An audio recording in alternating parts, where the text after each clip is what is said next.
ബംഗാൾ മുഖ്യമന്ത്രി മമതാ ബാനർജിക്ക് ഉറക്കം നഷ്ടപ്പെട്ടിരിക്കുകയാണ്. ദീദി എന്തായാലും കടുത്ത ആശങ്കയിലാണ്. തൻ്റെ ലോയലായിട്ടുള്ള വോട്ട് ബാങ്ക് ബംഗ്ലാദേശി ഇല്ലീഗൽ ഇമിഗ്രൻസിനെ നഷ്ടപ്പെടുമോ, അതിലൊരു വലിയ വിഭാഗത്തെ നഷ്ടപ്പെടുമോ എന്നുള്ള ഒരു ആശങ്കയാണ് മമതാ ബാനർജിക്കുള്ളത്. പ്രത്യേകിച്ച് ഇലക്ഷന് ഇനി അധികം സമയം ബാക്കിയില്ല.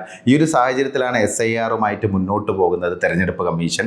SIRനെ എതിർക്കാൻ മമതാ ബാനർജി പരമാവധി ശ്രമിച്ചു, പക്ഷെ അത് നടക്കുന്നില്ല എന്നതാണ് ഒരു വല്ലാത്ത അവസ്ഥ തൃണമൂലിനെ സംബന്ധിച്ച്. മമതാ ബാനർജിക്ക് ആശങ്ക വരാൻ ഒരു പ്രധാന കാരണമുണ്ട്. കാരണം മമതയുടെ ഒരു പ്രധാന വോട്ട് ബാങ്കാണ് ഈ ഇല്ലീഗൽ ഇമിഗ്രൻസ്, അതായത് ബംഗ്ലാദേശിൽ നിന്നുള്ള ഇല്ലീഗൽ ഇമിഗ്രൻസ്. ഇവർക്ക് വ്യക്തമായിട്ടുള്ള ഒരു സപ്പോർട്ട് മമതയുടെ പാർട്ടിയുടെ ഭാഗത്ത് നിന്ന് ലഭിക്കുന്നുണ്ട്. പ്രത്യേകിച്ച് ഔദ്യോഗിക രേഖകളൊക്കെ ലഭിക്കാൻ വേണ്ടി ഇവരുടെ ഒരു ലോബി തന്നെ, തൃണമൂൽ കോൺഗ്രസിൻ്റെ ഒരു ലോബി തന്നെ പ്രവർത്തിക്കുന്നുണ്ടെന്നുള്ള റിപ്പോർട്ടുകളൊക്കെ വരുന്നുണ്ട്. വിവിധ ദേശീയ മാധ്യമങ്ങളൊക്കെ ഇത് സംബന്ധിച്ചുള്ള വാർത്തകളൊക്കെ നൽകിയിട്ടുണ്ട്. ഇപ്പോൾ ദിനം പ്രതി നൂറുകണക്കിന് ഇല്ലീഗൽ ഇമിഗ്രൻസ് ആണ് തിരികെ ബംഗ്ലാദേശിലേക്ക് പോകുന്നത്. BSF കൃത്യമായിട്ട് ഇവരുടെ ഡോക്യുമെൻറ്റേഷനൊക്കെ എടുത്ത് ബയോമെട്രിക്സ് ഒക്കെ പരിശോധിച്ചതിന് ശേഷം ബംഗ്ലാദേശിൻ്റെ അതിർത്തി രക്ഷാസേനയ്ക്ക് ഇവരെ കൈമാറുന്നു എന്നുള്ള റിപ്പോർട്ടുകളാണ് വരുന്നത്. നൂറുകണക്കിന് ആളുകൾ ദിവസവും ബോർഡർ കടന്ന് തിരികെ ബംഗ്ലാദേശിലേക്ക് പോകുന്നു എന്നുള്ള വാർത്തകളാണ് നമുക്ക് ലഭിക്കുന്നത്. ഇതിൽ തന്നെ മുർഷിദാബാദ്, മാൾഡ, നാദിയ, നോർത്ത് 24 പർഗനാസ് തുടങ്ങിയ അതിർത്തി പങ്കിടുന്ന ജില്ലകളിലാണ് കൂടുതൽ ആളുകൾ തിരിച്ച് ബംഗ്ലാദേശിലേക്ക് പോകുന്നത്. ഇതുവഴിയുള്ള ചെക്ക് പോസ്റ്റുകൾ വഴിയാണ് ഇവരുടെ തിരികെയുള്ള യാത്ര. അപ്പോൾ ഇതെന്തായാലും ഒരു വലിയ ഇമ്പാക്റ്റാണ് ബംഗാളിൽ ഉണ്ടാക്കാൻ പോകുന്നത്. കാരണം മമതാ ബാനർജി കുറേ വർഷങ്ങളായിട്ട് കൾട്ടിവേറ്റ് ചെയ്തെടുത്തൊരു വോട്ട് ബാങ്കാണ് ഈ ഇല്ലീഗൽ ഇമിഗ്രൻസ്. ഇവർ പല ആളുകളും ഒരു 10-15 വർഷത്തിനിടയിൽ ബംഗാളിൽ വന്നു ചെറിയ ജോലികളൊക്കെ ചെയ്ത് ഇവിടെ ജീവിക്കുന്നവരാണ്. ഇതിൽ പല ആളുകൾക്കും ഔദ്യോഗിക രേഖകളൊക്കെ ഉണ്ട്, പല ആളുകളും വോട്ട് ചെയ്തിട്ടുണ്ട്. ചില ആളുകൾക്ക് മമതാ ബാനർജിയുടെ സോഷ്യൽ വെൽഫെയർ സ്കീംസിൻ്റെ ഗുണങ്ങളൊക്കെ ലഭിച്ചിട്ടുണ്ട്, ലക്ഷ്മി ഭണ്ഡാർ സ്കീം ഉൾപ്പെടെ. അപ്പോൾ ഇത്തരം ആളുകളാണ് ഇപ്പം ഭയം കാരണം നാട് വിടുന്നത്.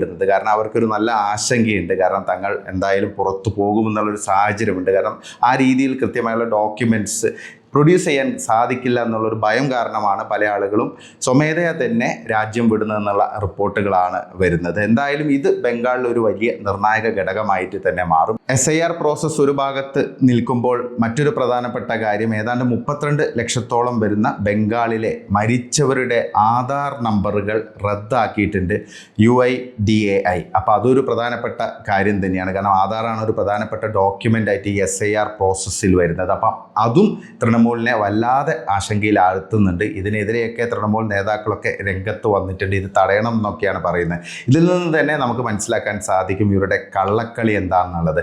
കുറേ കാലങ്ങളായിട്ട് ബംഗാളിൽ നടക്കുന്നത് ഇതാണ്. അതായത് ഒരു ഫ്രീ ആൻഡ് ഫെയർ ആയിട്ടുള്ള ഒരു ഇലക്ഷൻ നടക്കുകയാണെങ്കിൽ മമത പുറത്തു പോകുമെന്നുള്ള കാര്യത്തിൽ യാതൊരു തർക്കവുമില്ല. കാരണം പല ആളുകളും ഭയചകിതരാണ്. ഭയമില്ലാതെ കൃത്യമായിട്ട് വോട്ട് ചെയ്യാൻ പല ആളുകൾക്കും സാധിക്കുന്നില്ല. പ്രത്യേകിച്ച് തൃണമൂലിൻ്റെ ശക്തി കേന്ദ്രങ്ങളിലൊന്നും വളരെ ബയാസ്ഡ് അല്ലാത്ത രീതിയിലുള്ള സമീപനം സ്വീകരിക്കാനും വോട്ട് ചെയ്യാനൊന്നും ജനങ്ങൾക്ക് പറ്റുന്നില്ല എന്നതാണ് ഒരു വസ്തുത. ഇതൊക്കെ ഒരു ഘടകമാണ്. കാരണം BJPയും തൃണമൂൽ കോൺഗ്രസും തമ്മിൽ വലിയൊരു ഡിഫറൻസ് ബംഗാളിലില്ല എന്നതാണ് ഒരു വസ്തുത. നമ്മൾ നോക്കുകയാണെങ്കിൽ 2016 വെറും 3 സീറ്റും 10% വോട്ടാണ് BJPക്ക് ഉണ്ടായിരുന്നത്. 2019 ലോക്സഭ ഇലക്ഷൻ വന്നപ്പോൾ കംപ്ലീറ്റ് ചേഞ്ച് വന്നു. അന്ന് മോദി തരംഗവും ബംഗാളിലെ BJPയുടെ ഒരു സർജൊക്കെ നമുക്ക് കാണാൻ സാധിച്ചു. 40% വോട്ടിലെത്തി. അതായത് 10%-ൽ നിന്ന് 3 കൊല്ലത്തിനിടെ 40% എന്നുള്ള ആ ഒരു വോട്ടിലേക്ക് എത്താൻ BJPക്ക് സാധിച്ചു. 18 ലോക്സഭാ സീറ്റുകളാണ് 2019 ഭാരതീയ ജനതാ പാർട്ടി ബംഗാളിൽ നേടിയത്. 2021 നിയമസഭാ തെരഞ്ഞെടുപ്പിൽ BJP ശരിക്കും തൃണമൂലിനെ ഞെട്ടിച്ചിരുന്നു. കാരണം ആ രീതിയിലുള്ളൊരു ക്യാമ്പയിനിങ് ഒക്കെയാണ് BJP നടത്തിയത്. പ്രധാനമന്ത്രി നരേന്ദ്രമോദിയും അമിത്ഷായൊക്കെ വളരെ സജീവമായി തന്നെ ബംഗാളിൽ ഉണ്ടായിരുന്നു. പക്ഷേ അവസാനത്തെ ഒരു 2-3 ആഴ്ച കാലയളവിലാണ് ശരിക്കും BJPക്ക് ഒരു തിരിച്ചടി സംഭവിച്ചത്. കാരണം മമതാ ബാനർജിയെ ഓവറായിട്ട് അറ്റാക്ക് ചെയ്യുന്ന ഒരു സമീപനം പാർട്ടിക്ക് തിരിച്ചടിയായി മാറി. അത് മമതയ്ക്ക് അനുകൂലമായിട്ടൊരു സിമ്പതി വേവ് ഉണ്ടാക്കി. അതുകൂടാതെ തന്നെ ഒരു ബംഗാളി പ്രൈഡ്, ബംഗാളിൻ്റെ പുത്രി എന്നുള്ള രീതിയിൽ ആ ഒരു കാർഡ് തൃണമൂൽ കോൺഗ്രസ് നന്നായിട്ട് യൂട്ടിലൈസ് ചെയ്തു.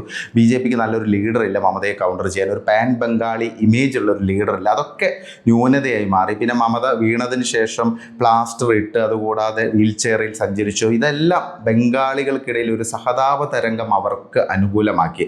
അതാണ് അവസാന നിമിഷം കാര്യങ്ങൾ മാറി മറിയാൻ കാരണമായത്.